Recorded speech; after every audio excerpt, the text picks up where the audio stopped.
डल और निगीन झील में शिकारे का रेट फिक्स कर दिया गया है। फी घंटा अदा करने होंगे 700 रुपये। 3 किलोमीटर तक की ये राइड होगी और हर इजाफी घंटे के साथ ही मजीद आपको 400 रुपये देने होंगे। यानी 1 घंटे के लिए आपको 700 रुपये शिकारे में पे करने होंगे और अगर आपने मजीद 1 घंटा और भी सवारी की तो 400 रुपये और भी एक्स्ट्रा देना पड़ेगा। लेकिन ये जो 700 रुपये की रेट होगी इसमें आपको 3 किलोमीटर तक डल झील के अंदर आपको घुमाया जाएगा, सैरो सयाहत कराई जाएगी और टोटल अगर आप 1 घंटे से ज़्यादा 3 किलोमीटर से ज़्यादा की सयाहत करना चाहते हैं,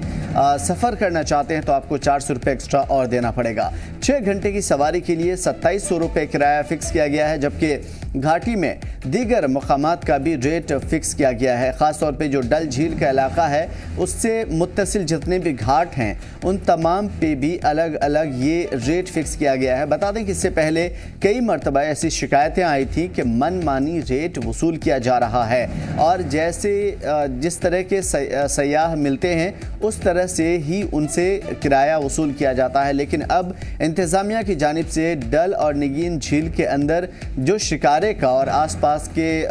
इलाके के अंदर जो भी सयाहत से जुड़ी हुई चीज़ें हैं उनका रेट फिक्स किया गया है। जाहिर है कि रेट फिक्स करने के बाद अब सयाहत से जुड़े हुए लोगों को भी आसानी होगी और सयाहों को भी आसानी होगी। किसी तरह की उन्हें अब ये महसूस नहीं होगा कि वो ठगे जा रहे हैं या फिर उनके साथ धोखा हुआ है। बता दें कि डल और निगीन झील में शिकारे का रेट फिक्स किया गया है। फी घंटा अदा करने के लिए, फी घंटा सवारी के लिए आपको 700 रुपये पे करने होंगे, जबकि 3 किलोमीटर दायरे में डल झील के अंदर आपको घुमाया जाएगा। जब तक अगर आप इससे इजाफी यानी इससे ज़्यादा आप घूमना चाहते हैं, डल झील के अंदर सफ़र करना चाहते हैं तो आपको 400 रुपये मज़ीद 1 घंटे के पे करने होंगे। उसके साथ साथ अगर 6 घंटे की सवारी होगी तो 2700 रुपये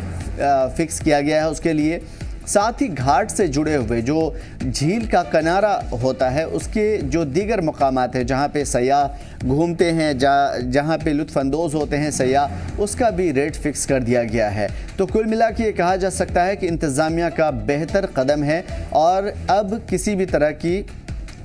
तरह की सयाहत से जुड़े हुए लोगों को भी आसानी होगी और किसी भी सयाह को भी ये महसूस नहीं होगा कि उनके साथ गलत हुआ है। बता दें कि इस वक्त डल और निगीन झील के अंदर शिकारे का रेट फिक्स कर दिया गया है। फी घंटा डल और निगीन झील में घूमने के लिए आपको 700 रुपये पे करने होंगे और जो शिकारा होती है, शिकारा एक तरह की कश्ती होती है जिसमें काफ़ी खूबसूरती के साथ सजावट होती है और उन सजावटों के बीच में सयाह बहुत ज़्यादा लुत्फ़अंदोज़ भी होते हैं। हमारे साथ हमारे नुमाइंदे मीर उमर जुड़े हुए हैं। डायरेक्ट आपको लिए चलते हैं शिकारा डल झील की जानिब।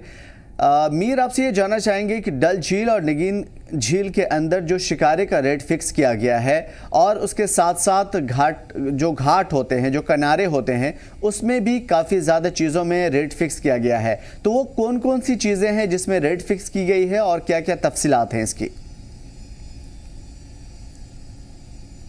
मीर, डल और निगीन झील 2 बड़े बड़े झील हैं और यहाँ पे शिकारे का बड़ी तादाद में इस्तेमाल होता है और पूरी दुनिया से यहाँ पे सयाह आकर के शिकारे का लुत्फ़अंदोज़ होते हैं। बता दें कि शिकारा एक तरह की कश्ती होती है, बोट होती है, लेकिन इसकी खूबसूरती, इसकी सजावट यकीनन बहुत ज़्यादा डिफरेंट होती है, अलग होती है। आपने फ़िल्मों में देखा होगा जो कश्तियाँ यूज़ होती हैं, आमतौर पे शिकारे का काफ़ी ज़्यादा सीन फ़िल्मों में भी शूट किया जाता है। सीधा चलते हैं मीर उमर की जानिब। मीर, आपसे जानने की कोशिश करेंगे कि डल और निगीन के अंदर जो शिकारे का रेट फिक्स किया गया है उसके साथ साथ जो घाट है, जो झील का किनारा है, किनारे वाला इलाका है, वहाँ पे भी सयाहत से जुड़ी हुई चीज़ों में रेट फिक्स किया गया है। तफसीलात क्या क्या हैं इसकी?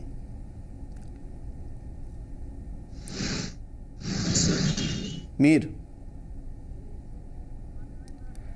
मीर तक हमारी आवाज़ नहीं पहुंच पा रही है, जल्दी मीर हमसे जुड़ेंगे। फ़िलहाल आपको बताते चलें कि डल और निगीन 2 बड़े बड़े झील हैं जहां पे शिकारे जो है चलते हैं और ये शिकारे काफ़ी ज़्यादा खूबसूरत होते हैं। इससे पहले जो शिकारे चलते थे उसमें रेट फिक्स नहीं था, तो जिस तरीके से सयाह मिलते थे उस तरीके से मनमानी कीमत भी उनसे ली जाती थी। कई शिकायतें ऐसी आई थी जिसकी वजह से ये माना जा रहा था कि इन इलाकों में शिकारे का रेट फिक्स करना काफ़ी ज़्यादा ज़रूरी है। तो इस वक्त जो इंतज़ामिया ने रेट फिक्स किया है, ये न सिर्फ सयाहत से जुड़े हुए लोग बल्कि सयाहों को भी काफ़ी ज़्यादा आसानी होगी। डल और निगिन लेक में शिकारे का रेट फिक्स किया गया है।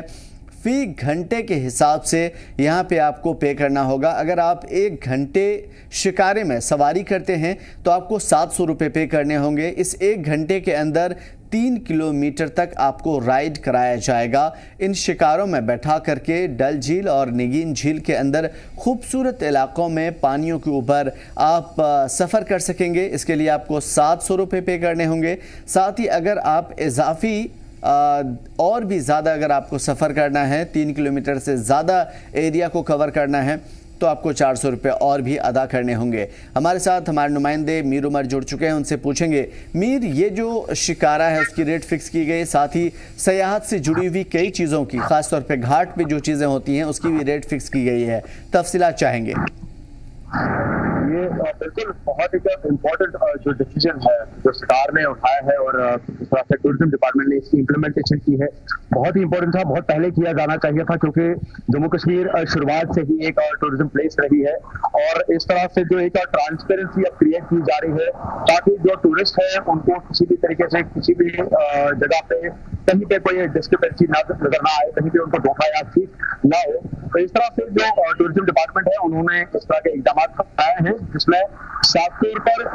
जो भी लोकेशन डल लेक के गिरदनवा में है, जहां जहां पे भी डल लेक में घाट बनाए गए हैं, जो भी शिकारा जिस घाट से जिस भी पर्टिकुलर लोकेशन पे जाएगी उसके लिए एक फिक्स्ड अमाउंट जो है गवर्नमेंट की तरफ से एक फिक्स्ड रेट मुकर्रर कर दी गई है, ताकि जब भी कोई टूरिस्ट किसी भी वक्त जम्मू कश्मीर में वारिद हो और वो शिकारा का लुत्फ उठाना चाहे या वो डल लेक का लुत्फ उठाना चाहे, तो उसको ये खुद ही पता चल जाए कि अगर वो किसी एक पर्टिकुलर लोकेशन से दूसरी लोकेशन पे जा रहा है तो उसको कितने चार्जेस पे करने होंगे। कहीं ना कहीं पे ये बात भी जरूर है कि जिस तरह से फ्लो बढ़ता है तो उसमें कहीं ना कहीं पे जो शिकारा जो राइडर्स होते हैं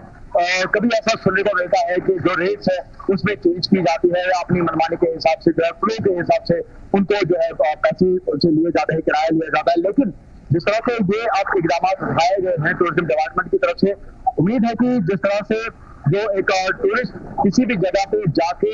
इस उम्मीद से जाता है कि उसके साथ जो भी सौदा वहाँ पे होगा, जो भी वो वहाँ पे किसी भी जगह पर विजिट करेगा या खाएगा पिएगा या होटल्स में जाएगा, तो उसके साथ जो भी अमाउंट उसको चार्ज किया जाएगा वो as per the directions of the government होगा, वो एक फिजिबल अमाउंट होगा जो उसके लिए एक कंफर्टेबल अमाउंट होगा, ताकि वो दोबारा भी उस पर्टिकुलर लोकेशन पे या जगह पे आए। लेकिन अगर कहीं ना कहीं पे इस तरह की जो चार्जिंग है, ओवर चार्जिंग होती है, तो जो टूरिस्ट है वो भी उदास होते हैं। और जो खासकर जो हम रिमार्क्स की बात कर रहे हैं, खासकर अगर आपको याद होगा कि G20 में इस चीज पे सबसे ज्यादा फोकस रखा गया कि जो यहाँ से मैसेज बाकी सारी जगहों पे जाने वाली है कश्मीर के लिए, वो एक पॉजिटिव मैसेज जाना चाहिए। तो इसी हवाले से ये भी उसी में एक उन्हीं इकदाम में से एक कड़ी है जिसमें टूरिज्म को और ज्यादा बढ़ावा देने के लिए ये ट्रांसपेरेंट एक मेथड इस्तेमाल किया गया है, जिसमें जो टूरिस्ट है उनको अब जगह जगह पहुंच के वहां पे रेट कार्ड्स लगे होंगे, जहां पे वो खुद जब भी वो कोई भी बोट हायर करेंगे, कोई भी शिकारा हायर करेंगे, तो उनको उस वक्त शिकारा राइडर के साथ उस टाइम पे पैसों के मामले में ऊपर नीचे करने की जरूरत नहीं पड़ेगी, जबकि सरकार ने ऑलरेडी वहां पे रेट कार्ड्स अजला किए होंगे और उनको पता होगा कि अगर मैं सपोज किसी घाट 1 से 4 चिनारी तक जा रहा हूँ तो मुझे इसके लिए कितना पे करना पड़ेगा। तो साथ साथ ना सिर्फ ये एक पॉइंट से दूसरे पॉइंट तक है, बल्कि अगर कोई दिन भर भी शिकारा हायर कर लेता है, यानी कि 6 घंटे तक भी अगर कोई शिकारा हायर कर लेता है, तो उसके लिए भी एक डेफिनेट अमाउंट है मेंशन किया गया है, 2700 रुपए उस टूरिस्ट को जो है पे करना होगा। और खासकर इसमें पर शिकारा के हिसाब से जो है कैलकुलेशन लगाई गई है, not as a single person shikara में कितने लोग बैठेंगे उसके हिसाब से कैलकुलेशन नहीं लगाई गई है, बल्कि टूरिस्ट वर्सेस एक शिकारा के हिसाब से, यानी कि अगर कोई भी टूरिस्ट अपनी फैमिली के साथ किसी शिकारा को किसी पर्टिकुलर टाइम तक हायर करता है तो उसको उसी टाइम के हिसाब से पे करना होगा या डेस्टिनेशन टू डेस्टिनेशन पे करना होगा। तो कहीं ना कहीं पे आज टूरिस्ट भी इस बात से काफी ज्यादा खुश थे, क्योंकि ये एक खुशाइद कदम है और इससे यहाँ के टूरिज्म को बहुत ही ज्यादा बढ़ावा मिल सकता है।